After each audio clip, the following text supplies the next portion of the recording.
hari ibintu bigukwiriye biri mu maboko y'abantu bataraguha. Humura bakwime none babibikiye ejo. Mu migambi y'Imana harimo kugira neza. Reka nkubwire ngo hari ibyo utari kureba ariko mu bitekerezo by'Imana birimo. Amarira aba muri uwo murwa, nta miruho ibayo n'intambara, nta n'indwara ishobora kubayo umunsi umwe. Ntibakurushye, ntibakugore ngo iby'Imana yakubwiye byose ubifate. Umuntu abifata ari uko atekanye. Ntibakurushye. Ntabwo buri muntu wese afite ubwenge bwibuka iby'Imana yavuze. Ndababwiza ukuri ko hari iminsi, niba ari umujyi uryoshye ufiringa neza kuba muri umukristo, ni umujyi wa Kigali. Kuhaba ukijijwe, Imana ishimwe yarahabatuje. Ariko noneho mubifate nk'abadahari. Kubera iki? Ababera ihumure bene uyu muntu. Icyubahiro cy'Imana gusa gituma ubwira dayimoni uti dayimoni toka. Nshuti y'umusaraba, ikibazo kimwe gitume wirengagiza Kristo. Ijwi ry'umukanguzi. Nanone kandi turagushimira ubuntu bwawe n'imbabazi zawe. Tugushimira Mwami yuko tugihumeka umwuka w'abazima. Tugushimira Data wa twese ko dushoboje kuza mu nzu yawe. Turagushimira Mwami ko twabonye ubwiza bwawe. Turagushimira ko wabanye natwe. Turagushimira Mana no kubw'uyu mwanya tugiye kugeramo wo kumva nanone ijambo ryawe. Uwiteka Mana ushobora byose, Mana nziza, turakwinginze ngo umuntu uri hano wese Mwami aze gufashwa n'ijambo ryawe. Niyo mpamvu dusengera imitima iri hano yose kugira ngo Mwami uduhe gutuza, kugira ngo ijambo washyize mu mukozi wawe Mana rize Mana rihindura, rize ryomora, rize ryubaka, rize rishyiraho, rize Mwami ritwubaka ibitaturimo, rize Mana ushobora byose ridufasha. Witeka Mana nziza, nawe mugirire neza. Tuzi ko usanzwe umukoresha, ariko n'uyu munsi turamukwingingiye Mwami, wongere umukoreshe Mwami by'ubutwari. Umwuka wawe wera amubeho cyane Mana, avuga avugishijwe nawe, kandi Mana ushobora byose, Mana nziza, nawe umuhe umugisha. Urakoze Data, tugukomeye amashyi tugushimira ko wagize neza, mu izina rya Yesu Kristo umwami wacu, amen.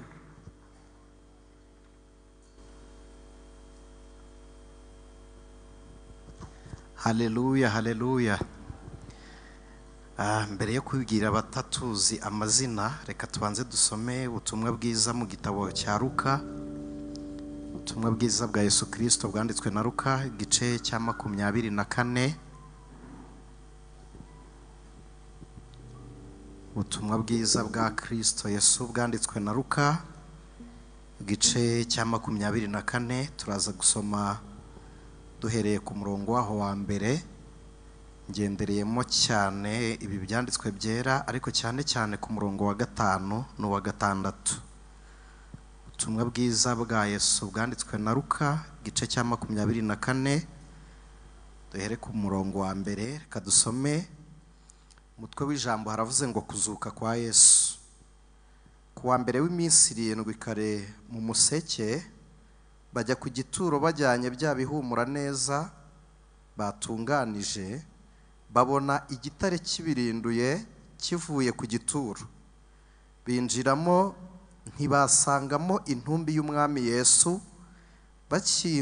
Bakiguye mu kantu, abagabo babiri bahagarara aho bari bambaye imyenda irabagirana. Abagore baratinya bubika amaso, nuko abo bagabo barababaza bati, ni iki gitumye mushakira umuzima mu bapfuye? Ntari hano, ahubwo yazutse. Mwibuke ibyo yavuganiye namwe akiri Galilaya ati, umwana w'umuntu akwiriye kugambanirwa ngo afatwe n'amaboko y'abanyabyaha, abambwe, maze azazuke ku munsi wa 3. Ndasubiramo imirongo 2 nababwiye ngendereye, umurongo wa 5 n'uwa 6. Haravuze ngo abagore baratinya bubika amaso, nuko abo bagabo barababaza bati, ni iki gitumye mushakira umuzima mu bapfuye, ntari hano, ahubwo yazutse. Mwibuke ibyo yavuganiye namwe akiri i Galilaya ati, mwakire neza ibi byanditswe byera, ijambo rya Kristo. Ndaza kubasaba dusoreze mu butumwa bwiza bwanditswe na Yohana, ni igice cyaho cya 20,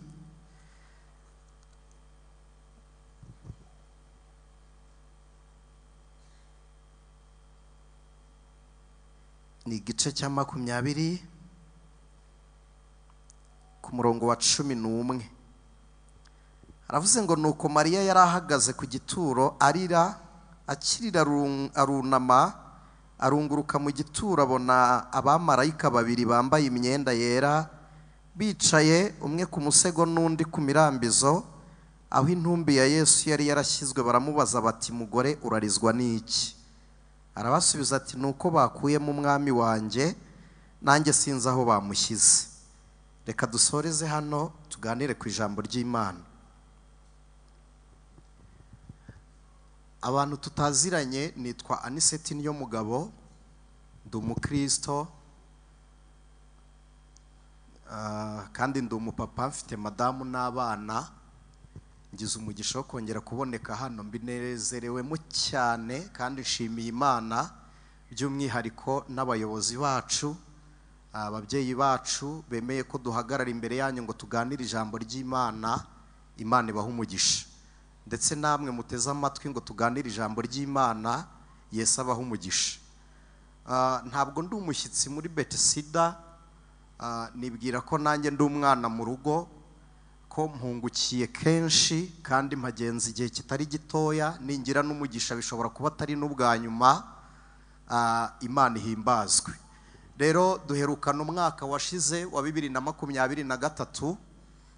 Imana yawukozemo ibikomeye byinshi. Niwo mwaka nahuyemo n'ibintu byambabaje kuruta ikindi gihe, ariko kandi nongera kuboneramo umunezero mwishira ryabo kuruta ikindi gihe. Imana yashimishije iminsi ingana niyo nari nababariyemo.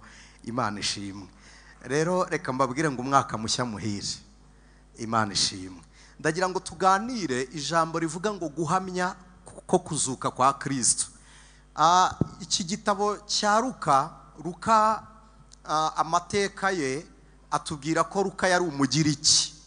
Luka yakira agakiza, abwirizwa na Pawulo, yumva ibyanditswe byera, ahindurwa n'ijambo ry'Imana. Amaze guhindurwa n'ijambo ry'Imana, nawe aba umuhamya waryo. Ubundi niko bikwiriye kugenda, ko isi yose, yewe reka nongereho ngo n'ijuru, nongere mvuge ngo n'ikuzimu, bakwiriye kumenya ko umwami twizera yanesheje urupfu. Imana ishimwe. Ibiriho byose, ibihumeka byose, nasomye Zaburi ya 150, iravuga ngo ibiri mu isi byose bishima Imana, ibyaremwe byose bihimbaza Imana. Nukuri, nuko iri shimwe dusa naho tubivuze igihe kirekire, kandi abantu babibayemo igihe kirekire, biravugwa abantu bakabyumva nk'ibibayeho, navuga nk'ibideranje abantu. Ariko nukuri, ikintu kitwicaje hano gitumye Betesida iriho, gitumye witwa umukristo, gitumye dusenga Imana ikumva, twapfukama ijuru rikatwumva, nuko Kristo yanesheje urupfu.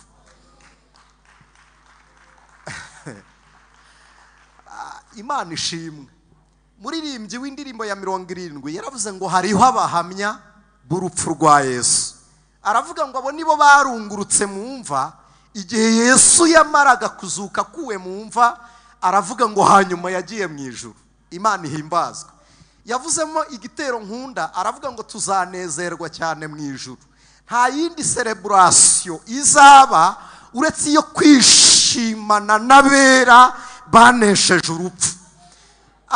Yesu aza mu isi, muraza kumbabarira mera nk'ubacarengingaho gato, yazanwe no kuducungura, nibyo. Ariko adukiza iki? Abantu benshi babihera hagati bakavuga ngo yadukijije ibyaha, ariko nyamara hari n'abantu bari bariho badafite ibyaha, ahubwo ari intumbi zatewe n'ibyaha. Bo barapfuye, aho kubara kubarwa nk'abanyabyaha wenda babona n'ibitambo bakera, ntibari bakibarwa mu bariho, ahubwo twari dupfuye tuzize ibyaha n'ibicumuro. Imana ishimwe. Ntabwo yadukijije ibyaha gusa, kuko kudukiza ibyaha yari kuba dusanze turi abanyabyaha bariho twarabikoze ariko duhari. Ariko noneho ibyaha byakozwe byarenze indengakamere, byica n'abari bariho, byica natwe abari bataraza, bari batarabarirwa muri Kristo, turapfa. Pawulo yandikira Abaefeso yarababwiye ngo twari mu isi tutagira Imana rurema, aravuga ngo twari tumeze, twari tudafite ibyiringiro by'ibizaba, no ku masezerano twari abasuhuke. Mu by'ukuri ni ukuvuga ngo niba isezerano ry'Imana rihari, rirakureba nk'utakiriho, wowe nk'udahari. Aho kugira ngo uribemo warasuhutse urarihunga. Gusuhuka ntabwo ari uguhunga gusa, ni ukugendana ikiniga ku mutima, ko umuntu usuhutse, ubundi umuntu asuhuka inzara, baravuga ngo ntawe uyihunga arayisuhuka, kuko umuntu uhunze inzara ahungana nayo, agendana nayo. Niyo mpamvu bavuga gusuhuka, kuko ugenda usuhuza umutima, ugenda uwusuhuza. Noneho natwe twagendaga dusohoza umutima, twari mu isi tutagira Imana rurema, tudafite Imana rurema. Utekereze naho isezerano ry'Imana riri ritazi kuri nyiraryo, natwe ubwacu tudafite ibyiringiro namba. Reka mbabwire ngo ibyo si ibyo mu isezerano rya kera gusa. Hari abantu bajya bifata nk'abasuhuke ku masezerano y'Imana. Imana yavuga ngo nzakora ibitangaza, bakumva sibo bavuzwe. Hari abantu Imana ivuga ngo nzakugirira neza, bakireba, yakireba agahita asuhuka, agasuhuza umutima, agasubira iwabo, akajyaho akavuga nanjye ho kwa runaka Imana yangirira neza, akavuga ngo ntibishoboka. Mwene data yashimiye Imana, mujye mwihangana, mwakira amashimwe yacu twese, kuko umuntu urivuga riba rimuvuna. Uzi kurara ku mukeka wa Sempre bugacya, nge ndabishyikira 100%. Nabaye mu kazu nkodesha, nakishyuraga 14,000, nako nakagiyemo atari njye ukodesha, mfite umugore. Sinigeze nsengera ibiryo kuko byo ntibyari bikimbabaje, nari mbabajwe n'imperi zandyaga. Hari mwene data ni inshuti yanjye Marcel ari hano, yarambwiye ngo ariko uzanyereka imperi. Naramubwiye ngo Imana izakurinde kuyibona uko nayimenye. Nukuri nimwumva ikintu kikuyobeye, nushaka ntukajye ugikurikirana ngo ukimenye, kuko twebwe tuba twarakimenye mu buryo bubi. Nushaka ujye ukimenya bakivuze, uhita ugitaho ngaho, kiba amateka yahashize, ntukakimenya hazaza. Imana ijye ibibarinda. Ako kazu nari mfitemo matera ya 40, nyisasa hasi. Gufungura, twarafunguraga urugi rw'icyumba rwafungukaga rwinjira mu cyumba indani. Matera dusasa hasi yarapfukaga icyumba kikuzura kugira ngo dufungure. Nasunikaga ukuguru urugi, maze kurusunika nkegura matera igahina, nkayihina, narangiza nkajyaho nkongera nkayihina. Juste ubwo guhina matera nabaga mfunze. Narayigaruraga nkaba ndayifungishije. Ariko uwazutse, haleluya, Kristo wanesheje urupfu, umwami nyiribihe.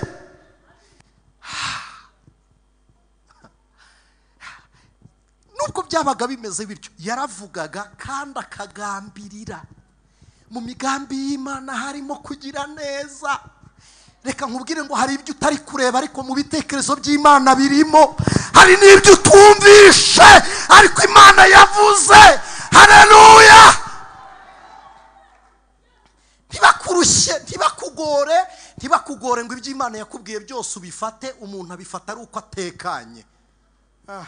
Ntibakurushye, ntabwo buri muntu wese afite ubwenge bwibuka iby'Imana yavuze. Ndababwiza ukuri ko hari iminsi igusiba mu mutwe amasezerano wavuganye n'Imana. Kajya wicara ntubyibuke. Ikintu nkundira Imana, iyo utangiye kubyibagirwa wihina ahantu wajya guhanjura igahita ikubwira ngo ninjye wavuganye nawe. Wajya muri nibature ikavuga ngo narirahiye. Wazamuka ahantu ikavuga ngo ninjye Uwiteka. Imana ishimwe, haleluya. Icyo nyikundira, ihora inyuma y'ijambo ryayo. Yabwiye Yeremiya ngo ndirinde ibihe ibihumbi kugira ngo nisohose. Hari ibintu bigukwiriye biri mu maboko y'abantu bataraguha. Humura bakwime none babibikiye ejo. Cyanze bikunze bizaboneka. Humura, humura. Numva nabigusaba ukambwirira umuntu mwegeranye ngo humura. Igihe ubanya mu isezerano kikubikiye ibyasezeranijwe.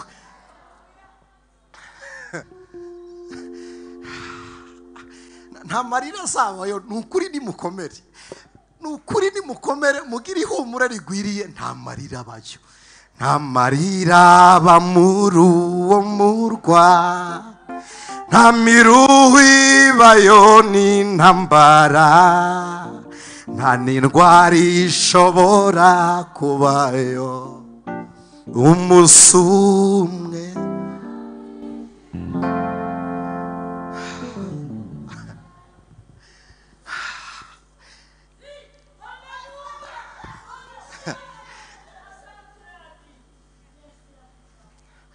Imana ishimwe.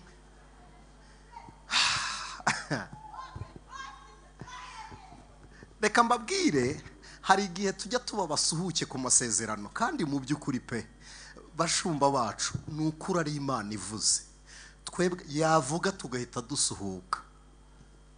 Sara yigeze yasuhuka, Imana iramubwira ngo ni ukuri mu rukiryi rwa Aburahamu niho nzaguhera umwana w'umuhungu.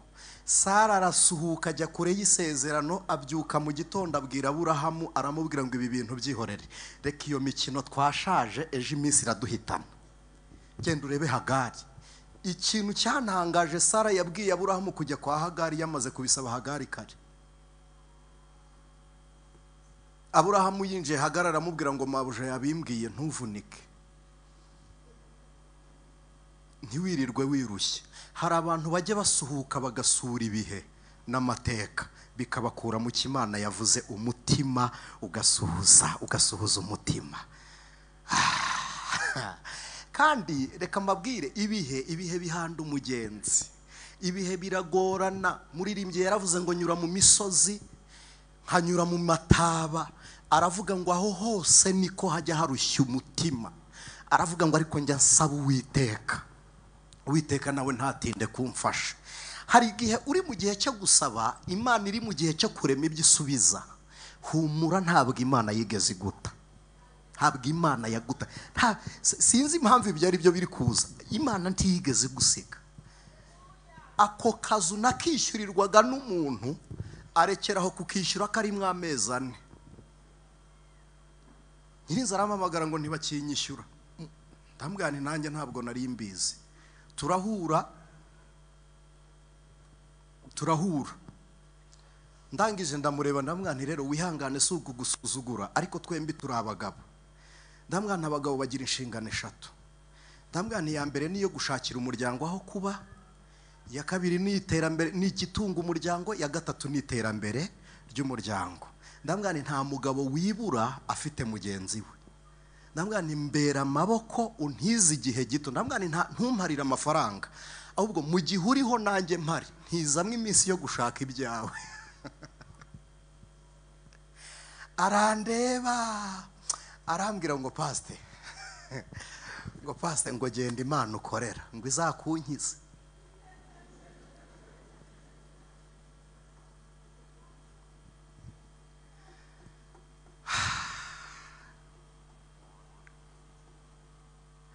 Ntabwo ari ubwo buhamya nashakaga kubaha. Nuko iyi Imana igiye kutunezeza ishingiye mu bihe bibi turimo. idukosoresha ibitekerezo byacu, ibikosoresha ibihe biba abandi bavuyemo. nagize umugisha mbona uko Imana inkiza amaboko ye. Nahimutse amatura abiri twimuwe na moto inshuro ebyiri yari idutwaye. Umuvandimwe yavuze ngo kwimuka ntibyangoraga, hari igihe bitajya bitugora kwimuka, ukimuka wigendera. Ariko Imana yaravugaga. Rero icyo nshaka kuvuga ni iki, nari mbivugiye ko hari igihe tujya dusuhuza umutima ukajya kure y'ibyo Imana yagennye bizakubaho.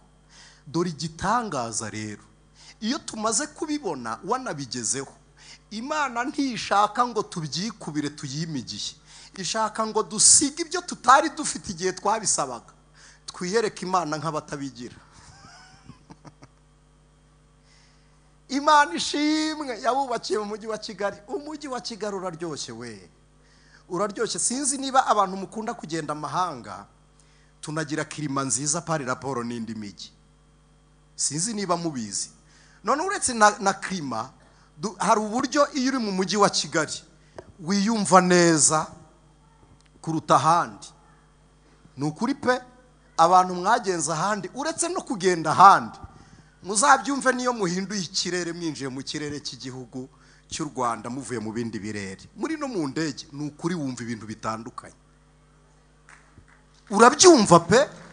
Sinzi niba abantu mujya mugenda mu ndege ako kantu mujya mugatekereza, urabyumva. Hari umugabo nigeze nsetsa, twari twambukiye ku mupaka wa Gisoro Uganda, twari tuvuye mu ivugabutumwa, ndeba ikiyoni kirimo kiraguruka, nta mwana, ariko uzi ko ibyiyoni by'iwacu bisa neza kuruta ibya hano. Umujyi wa Kigali uraryoshye, siritu noneho u Rwanda rwose ruraryoshye pe. Noneho niba ari ikintu cyiza kiryoha, ni umuntu utuye i Kigali akijijwe. Mana we, niba ari umujyi uryoshye ufiringa neza kuba muri umukristo, ni umujyi wa Kigali. Kuhaba ukijijwe, Imana ishimwe yarahabatuje.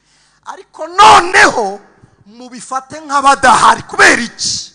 Nuko turi abagenzi bimukira mu wundi murwa. Iyo nzu yibemo utayituyemo, kuko tugira indi ngando ituye budapfa. Iyo mirimo yikore, ariko wibuke iyo umwami wacu tuzabonera ingororano. Uwo mwambaro wambara ubifiringe neza uranaberwa, ariko hari undi mwambaro w'agakiza abera bahawe. Haleluya! Wiguma muri ibyo gusa, nezererwa ibyo abera barazwe rimwe gusa. Imana ishimwe.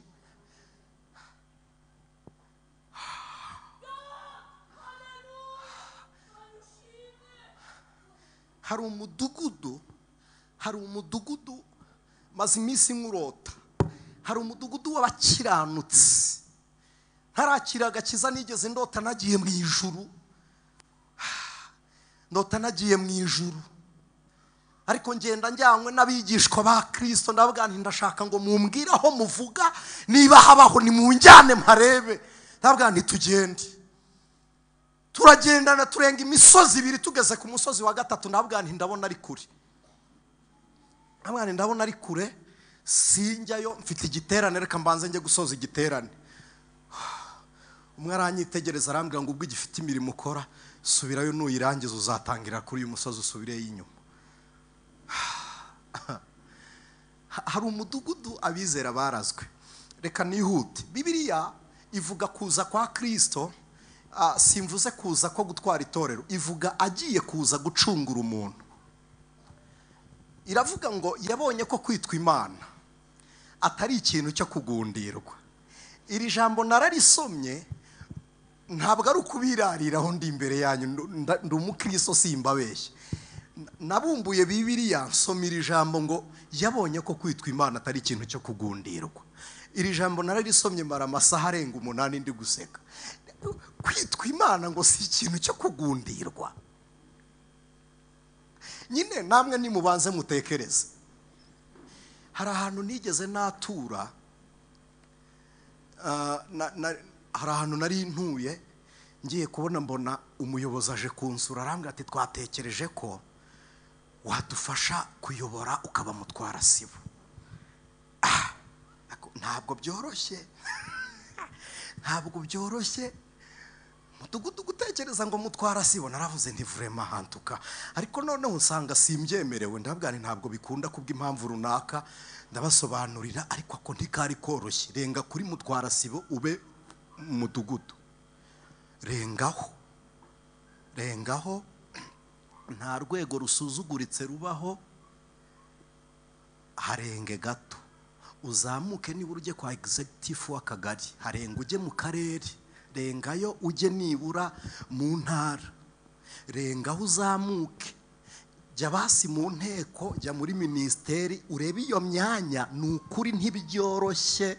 Ndagira ngo mbabwire ko intebe y'umuntu iramuzamura ikamumenyekanisha hatazwi, aho ibirenge by'umuntu bitaragera. Iyi ntebe yicayeho izwiyo, uwo muntu aramenyekana byanze bikunze aramenyekana. Kristo wicara ku ntebe isumba zose, wambaye ubumana, ubwiza n'icyubahiro, ngo we abona ko kwitwa Imana atari ibintu byo kugundirwa. Noneho ngo dore igisimbuye kwitwa Imana, ngo ni ukwambara akamero k'umugaragu nawe w'imbata.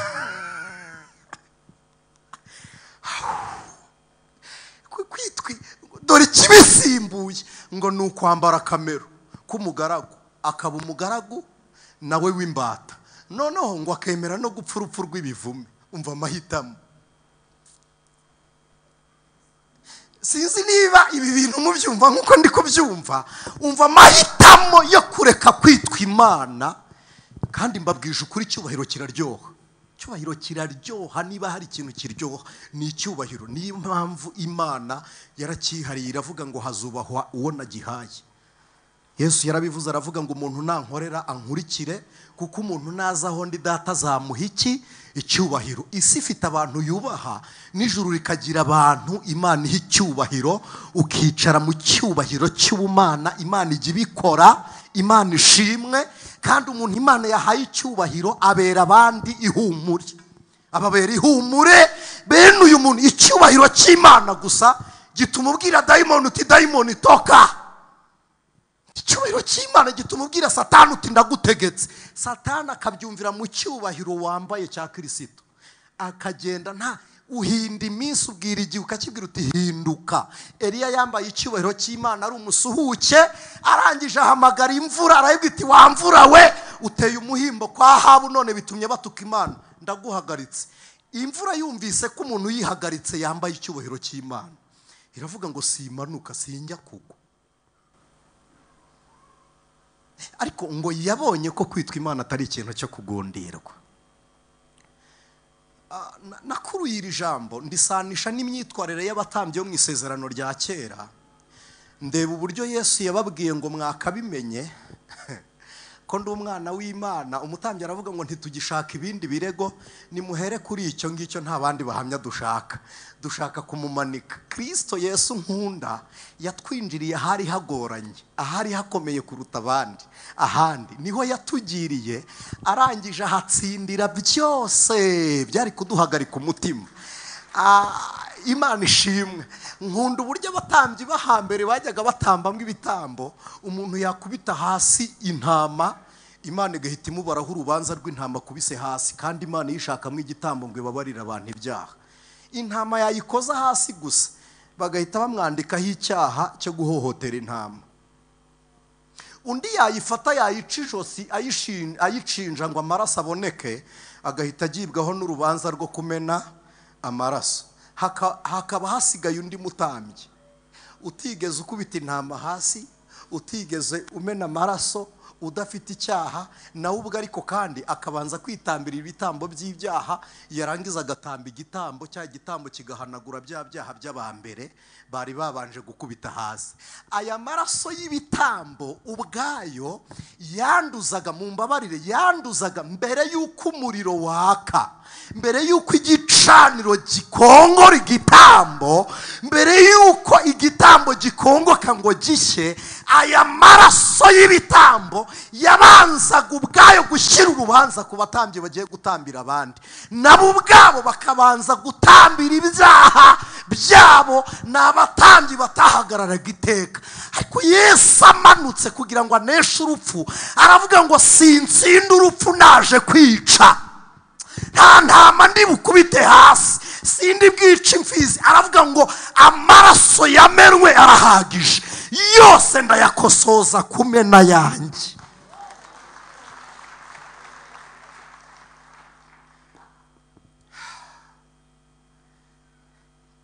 byari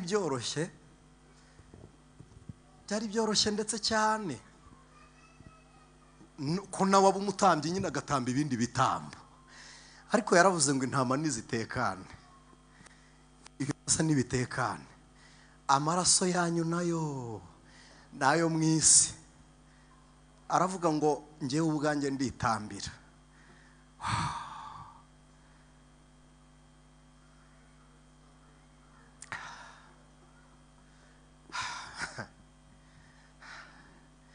Niba ari ikintu njya nshimira Imana, ndatekereza ko ntaraza hano ngo mbure kubivuga. Imana ishimwe ko namenye Kristo, ndi umukristo.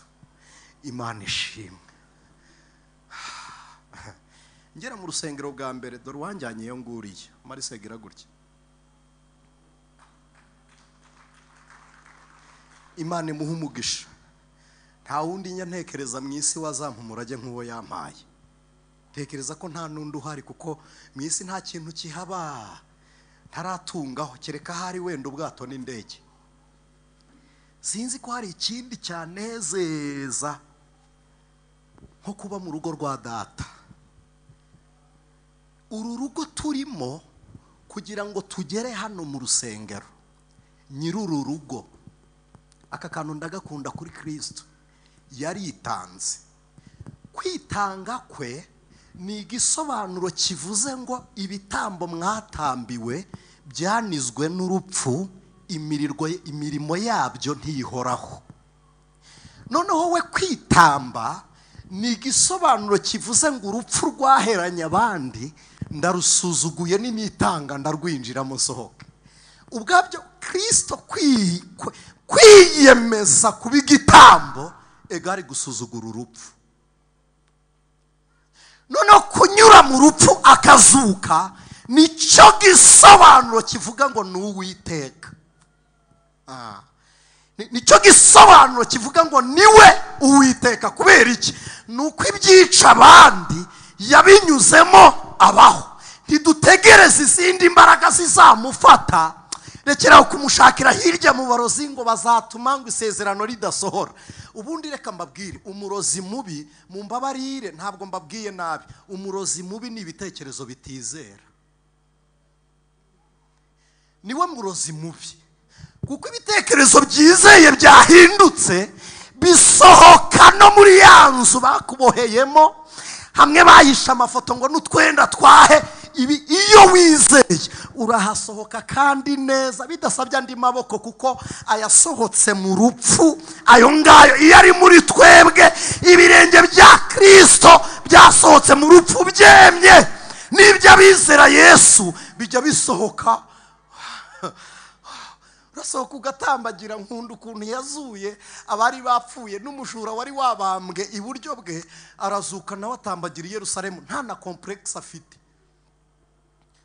Atambagira nta complex, atavuga ngo abambambye barambona bati ibyo ntibimureba. Yarari kumwe n'uwaciye urubanza kandi amwita umukiranutsi, nawe ataraverisi Yerusalemu, nta bwoba, nta kiniga. None rero wowe urajya gukandagira inzira Yesu aciye, ukagenda uvuga ngo n'ubundi barandoga. Reka da, rekeraho complex. Uwazutse, imbaraga zazuye Kristo nizarindisha abakiranutsi. Haleluya! Imbaraga zakinguye igituro cya Kristo nizo mbaraga zihagaze ku buzima bw'abera.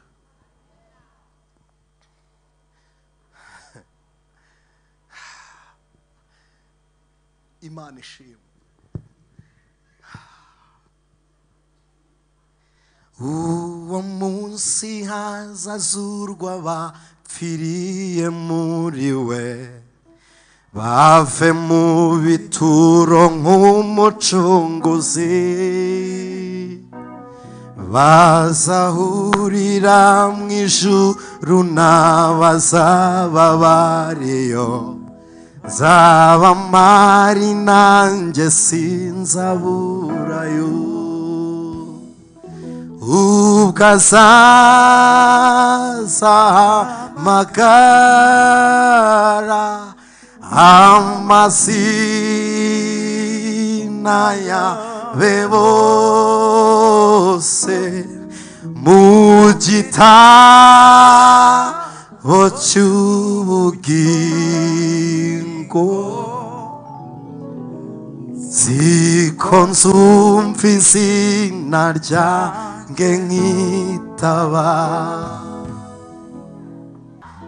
Imana ishimwe, Imana ishimwe, Imana ishimwe, Imana ishimwe.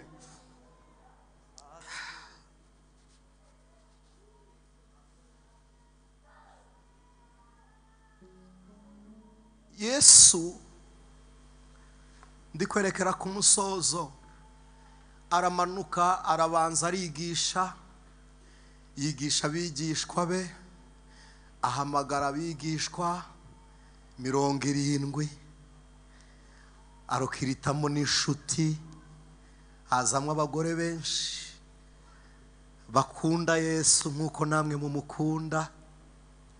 Hazamo Mariya Magadalena, Yesu yamukijije abadayimoni, amaze kubakira. Mariya Magadalena aravuga ngo ubwo uri umwami utegeka n'iby'ikuzimu bigahunga, aravuga ngo ni wowe tuzabana kuko utaraza nta mahoro nari mfite. Hari abantu bakurikiye Yesu kubera imirimo n'ibitangaza yabakoreye.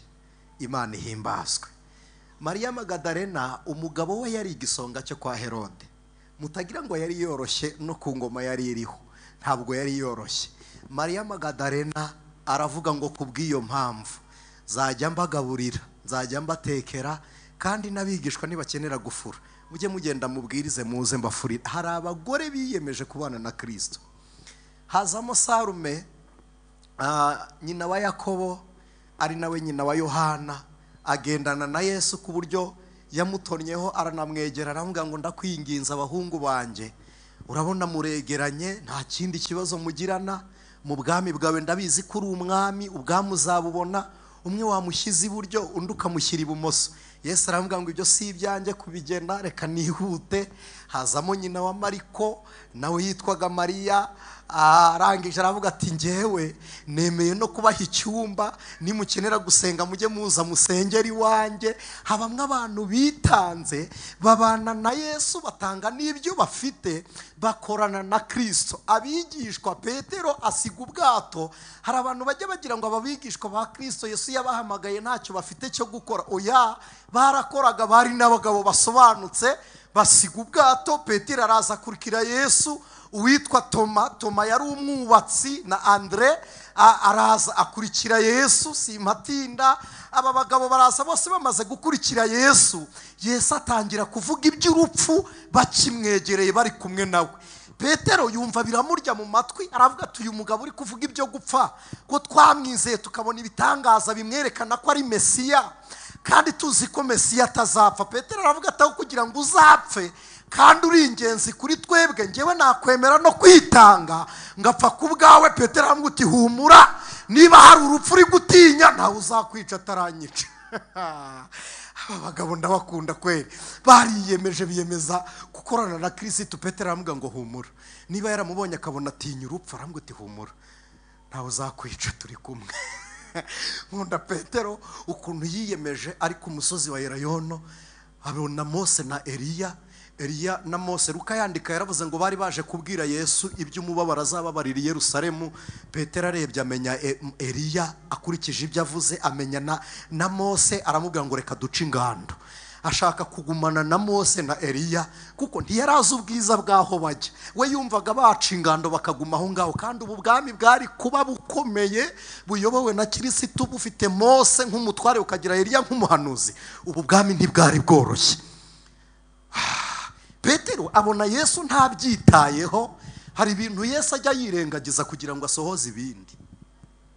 Hari ibintu ajya yirengagiza kugira ngo asohoze ibindi. Njya gukorera perimi bwa mbere, nagiye gukorera perimi y'inyarwanda kugira ngo mpindure iyo nari mfite perimi y'Inyapalestina. Njya gukorera perimi, nari nsanzwe ntwara pe, nzi gutwara imodokari, ni ukuri nari mbizi ku buryo nanjye nari kwisinyira perimi. Njya gukorera perimi, tsindwa n'akantu gatoya ariko karantsinda nyine, nta mupolisi wandenganyije, ntawe pe, karantsinda.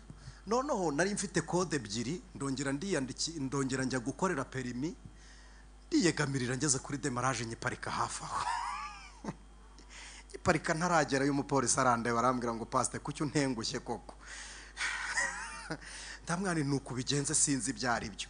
Ariko noneho nari mfite iteraniro, nari bujye kwigisha nyuma y'ikizami. Noneho nkagira kamodokari, nkababazwa nuko ntari bujye mu muhanda, nubundi ngo mbonaho nyura nibampagarika biraba ibibazo. Numvisha ko byanakaze harimo n'ibintu byo gufunga abandi, ibintu byagereza kubera gutwara reka mbe mbiretse.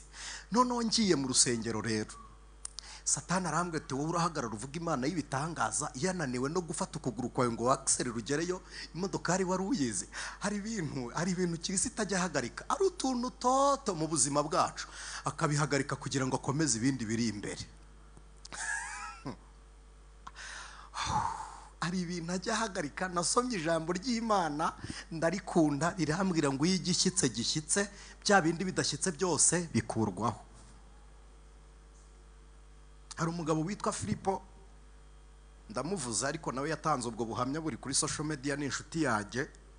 Yagiye yubaka nta byangombwa afite, baraza baramusenyera, ariko reka bamusenyere, yari yubatse inzu Imana itavuze.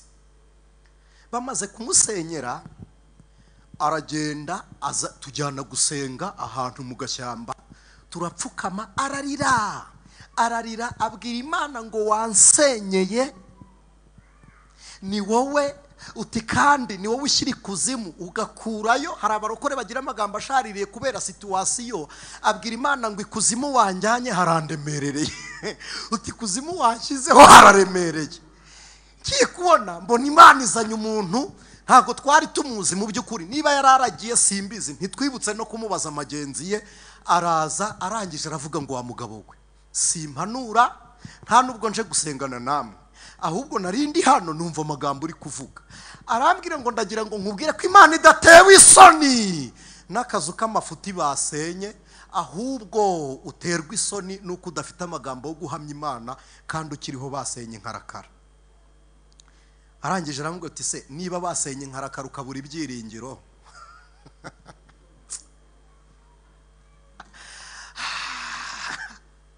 ariko baranyagasani. Aravuga ngo niba basenye inkarakara ukabura ibyiringiro, ubwo ushobora guhagarara imbere ya Petero ugatanga ubuhamya nk'intumwa ya Kristo. Nibuka Petero ukuntu yabambwa acuritse.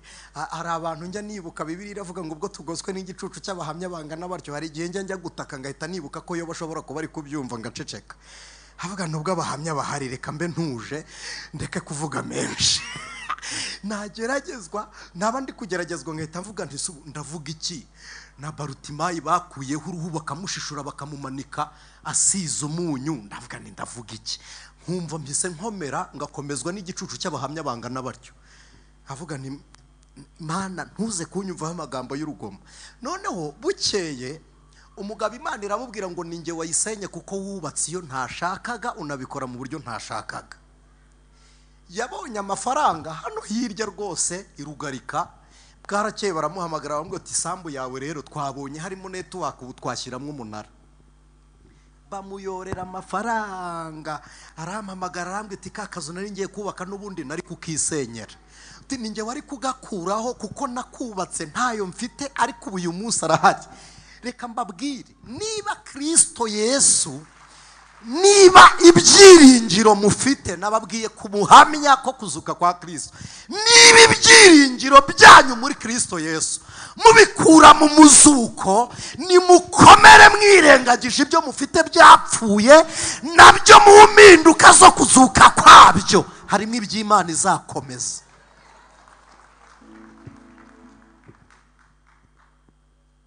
ndabisubiramo. Niba urupfu rwa Kristo ari umunyenga wawe hapfuye ubuzima, gupfa kwa randevu n'akazi n'inzu n'ibindi na biriya byose gupfa kwabyo, gute urupfu rwa Kristo ruguha ibyishimo, hanyuma gupfa kw'ibindi wari wizeye bikagucogoza bikagusohora mu buzima bwa Kristo, ukumva ko Kristo aguhemukiye kandi atarakwica nk'uko yapfuye, yarapfuye ku bwawe. Ibigupfanye byose binganya agaciro nawe wapfuye kubera wowe. Tuvugisha ukuri, tuvugisha ukuri. Ntabwo nigeze mbabwira umugore witwa Bamuranga wantwaye, ni muri 1996, tujya mu nkambi y'ahantu bita mu Nyagatare. Ntabwo ari Nyagatare, ni mu Nyagatare ha Kamembe. Tujyayo tugiye gutekinika bimwe by'abantu batekinikaga bakavuga ngo aba bana bose n'abanjye, ngo banarabatoye, ngo banarababyaye. Twarasaga nawe cyane 100%. Anjyana mu nkambi kugira ngo nsabishe ibyo kurya. Ngezeyo bampa biswi za compact, zararyohaga. Noneho bampa kavungu gato cyane, gato konyine. Umugabo wari uhari wakoraga muri HCR arakampa arambwira ngo mbwiza ukuri, numbwira ukuri ariya makarito yose ndayaguha. Nkurikije uburyohe bw'imwe nari nariye, ndavuga mufata ukuboko ndamwana ngwino nkwereke. Icyiza cyari gihari, wahagararaga mu nkambi ukareba inzu yo mu rugo, kandi mu nkambi habaga munsi gatoya hari defense ya gisirikare. Babyukaga bari muri murare, bimwe babyuka baririmba nkabumva. Ndamwana ngwino nkwereke. Ubwo hajemo biswi ngwino nkwereke. Ndamwana dore mu rugo ngaha hariya ututuranye no kwande. Ndamwana dutuye hafi no kwa Jadoteke. Uti ni hariya. Ndamubwira ni nukuri ntabwo yari mama namusize mu rugo ari kwenga ibitoki.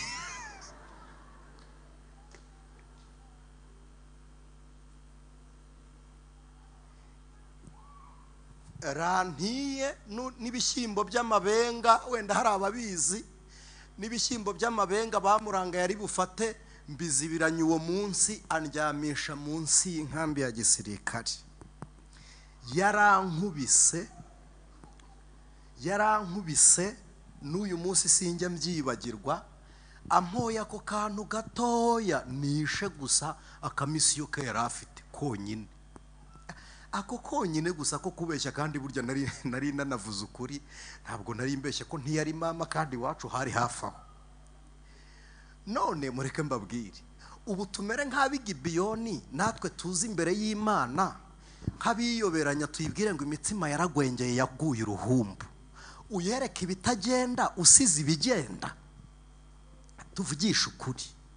Ubu uzi imbere y'Imana igipapuro cya mbere ni icyifuzo. Nta shimwe, akanwa ntikanyurwa, umutima nta munezero. Turebe ibyaguye uruhumbu, aba ari byo duterura tuyibwira uti turabakure, turashize, tabara. Amashimwe tube tuyaretse. Koko tube turetse gushima, tubanze ibitagenda tuyibwira uti ibi bitumye tugenda, ntituzagaruka. Bikore kugira ngo bigaragare ko uri Imana. Ubu nta na kimwe Imana yigeze ikora cyerekana ko ariyo. Niyo itakongera gukora ibindi, ni ngombwa yongera ikora igihamya ko ariyo. No mu bigeragezo ntiwavuga ngo niyo. No mu makuba nibura ntiwavuga ngo niyo. Nibura rimwe ngo uvuge ngo niyo. Naje muri uyu mujyi wa Kigali 2011 nibwo naje gufata umwanzuro maze gukizwa kuri 11 z'ukwa mbere. Nibwo nazamutse nza ngurishije agatelefone, Imana imbwiye ngo Kigali ujye kubwiriza ubutumwa. Nza mfite Bibiliya ebyiri, Bibiliya ntagatifu n'izi Bibiliya zindi zera na Qur'an. Ngenda mu muhanda mbwiriza, mbwira abantu ngo nimukizwe, imvanga ibinyarwanda n'ibyarabo, mbabwira ntuwiteka aravuze. Noneho Imana ni igitangaza. Bene data abo twabanye baswaba basangira ngendo mu idini rya mbere bamenya ko ndi Kigali. Narakubiswe mpungira i Kayonza, ndahunga njya kubi Kayonza. Umunsi wa mbere narayi Kayonza, nari mfite umugisha, mfite aho kuryama na radio. Njya mu materaniro yo kuraramo, nsanga basasuye byose babyibye. Ndara ku gatanda katagira matera, nkaryamaho, nkaryamyeho. Nibuka ko ako ngako kanejeje kuruta kubaho ndafite Kirisito. hari uburyo Imana yanteyemo umunezero uruta w'ibyo nasize, nkajya numva agakiza karyoshye kuruta ibindi byose nshobora kuba nshaka. Ngira Imana nti omwe birahagije, turi kumwe turaruhanye. Nshuti y'umusaraba, ikibazo kimwe gitume wirengagiza Kristo, ndashoje. Yesu yarebye umusaraba Igorigota, areba Gorigota, aravuga ngo nindapfa abapfuye ntaho mpurira nabo, simbona uburyo mbazura. Aravuga ngo ngomba gutinyuka urupfu kugira ngo nduneshe. Ntabwo Yesu yapfuye kuko adashaka kubaho, ahubwo kwari uguhura n'abakingiraniwe mu rupfu, abo Satani yaheranye n'abishwe n'ibyaha n'ibicumuro. Aravuga ngo mfite misiyo yo kwinjirayo kugira ngo ngire abantu sohokanamo nabo. Imana ishimwe cyane. Yemera atinyuka urupfu. Bibiliya iravuga ngo yemeye gupfa urupfu rw'ibivume ngo kubera ibyishimo byari bimukizwa imbere. Ni ibihe byishimo? Ni ibyishimo by'abahamya bangana natwe duhamya umuzuko wa Kristo.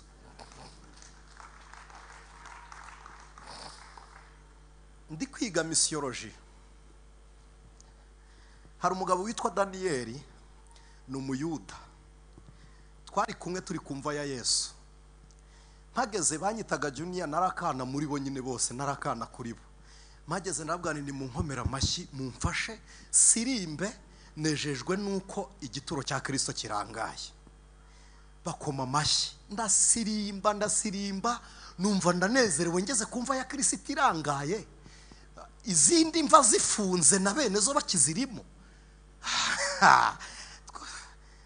Twageraga i Madina, wareba imva ya Muhammad sallallahu alaihi wa sallam, kavuga ati yarapfuye, Imana imuha amahoro n'umugisha, kabyizera gutyo ari mwaho. Ariko tugeze kumva ya Kristo nta kirimo, yarazutse.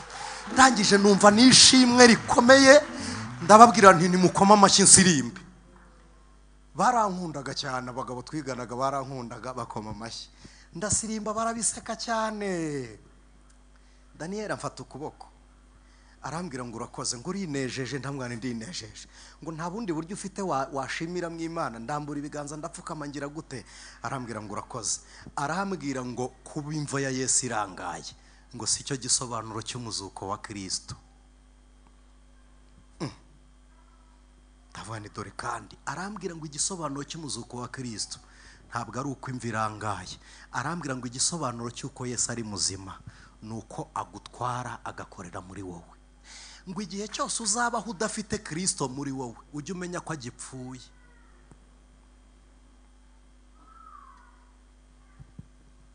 Guhamya ko kuzuka kwa Kristo.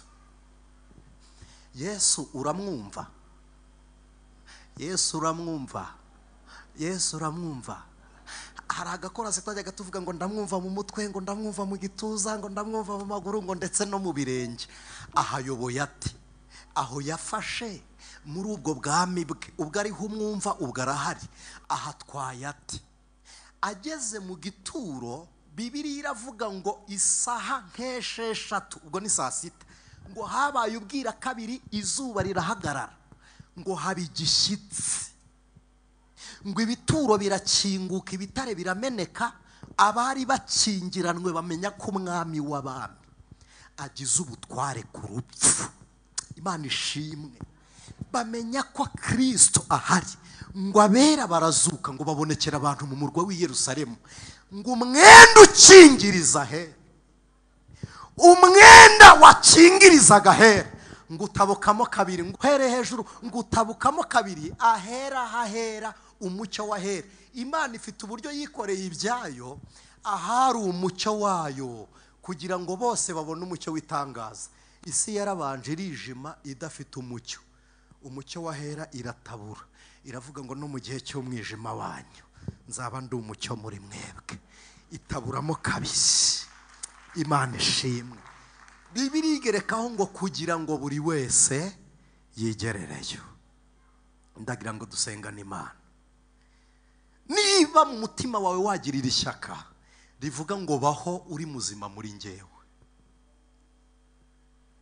ikimenyetso cy'uko turi bazima muri Kristo Yesu ntabwo ari uko dutsinda ibigeragezo gusa. hari n'igihe twageragezwa, hari n'ibigeragezo bijya byica bizera.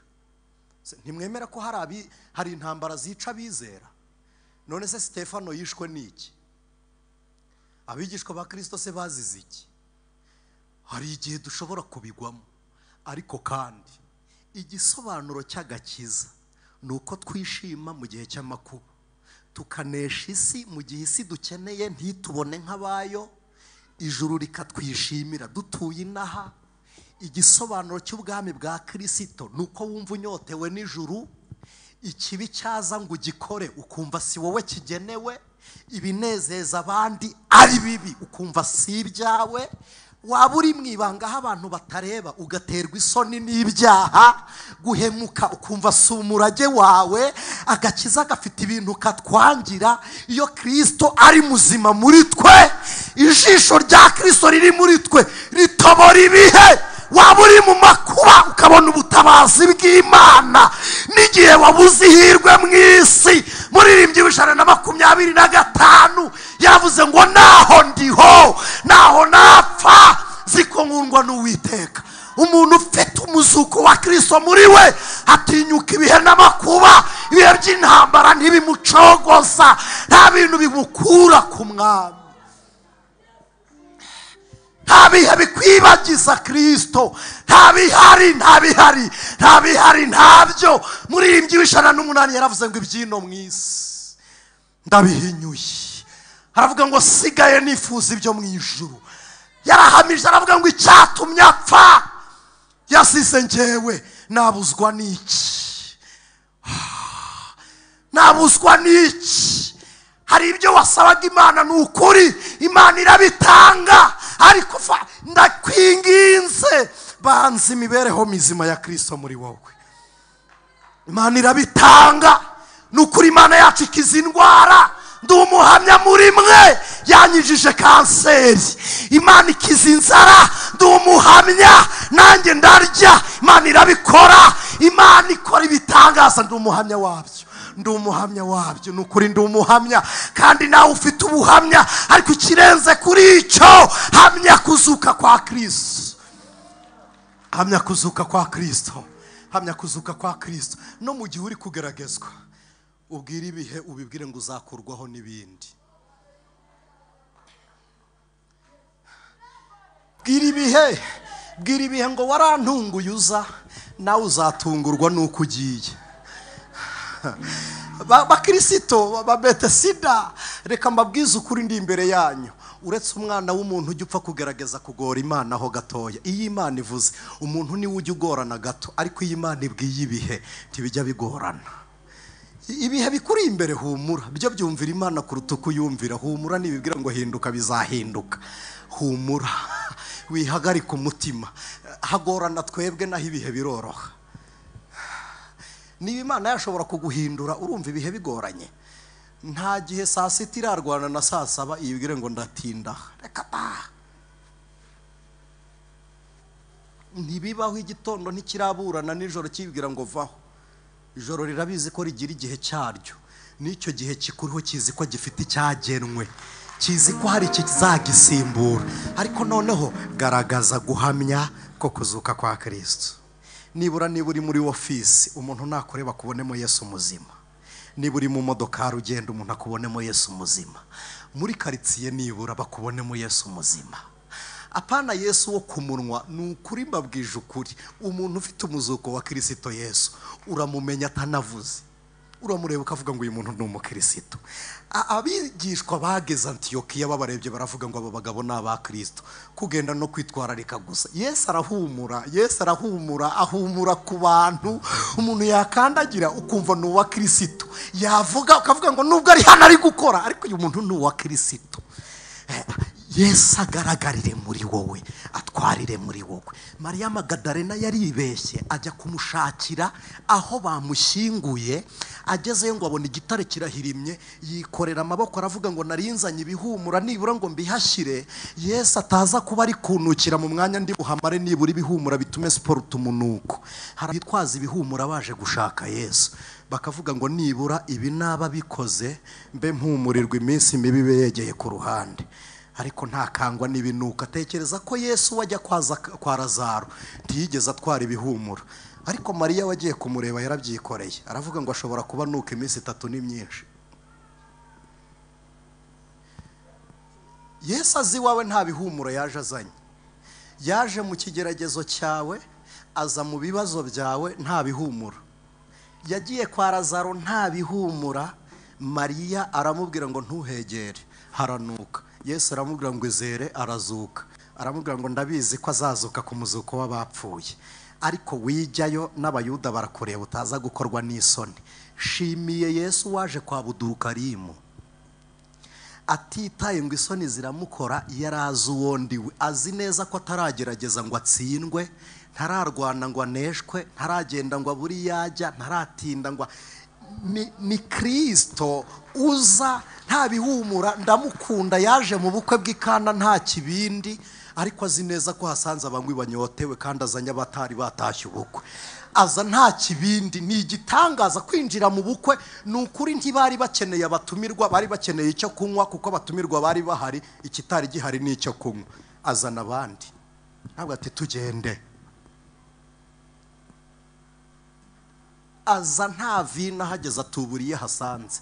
Ni ukuri, reka nkubwize ukuri, Kristo nta kimukanga, ntajya akangwa n'ibyo. Aho uri ntihagoranye kuruta urupfu. Yatinyutse imva arinjira, yasohotse mu rupfu yemye, yasohotse umunsi w'umuzuko. Yahagaze inyuma ya Mariya aramubwira ati mugore, yahagaze inyuma ye aramubwira ngo umugore niki kikuriza? Mariya yubika umutwe aramubwira ngo niba ari wowe umujyanye, mbabarira nanjye umumpe nshyingura umwami wanjye. Yesu arebye amarangamutima ya Mariya aravuga ngo sinakuriza waje abandi bicaye. Aravuga ngo Mariya we, amuhamagaye mu izina, yumva urugwiro n'urukundo rwa Kristo. Mbifurije guhamagarwa na Kristo. Kristo wazutse akuvugeho, ahamagara izina ryawe, no ku munsi w'umuzuko akanwa ka Kristo kazahamagara izina ryawe. Mariya we, Mariya arahindukira aravuga ngo ako kanwa twarabanye niko kirukanya abadayimoni muri nge. Aka kanwa gahamagaye Mariya niko kankijije indwara. Aravuga ngo none kabisubiyemo, niwe nashakaga. Arahindukira aravuga ngo Rabuni we, nyakubahwa, mwami wanjye. Yesu aramureba aramubwira ngo humura, wirira, wirira, ntabwo nkiri mumva, wirira, humura.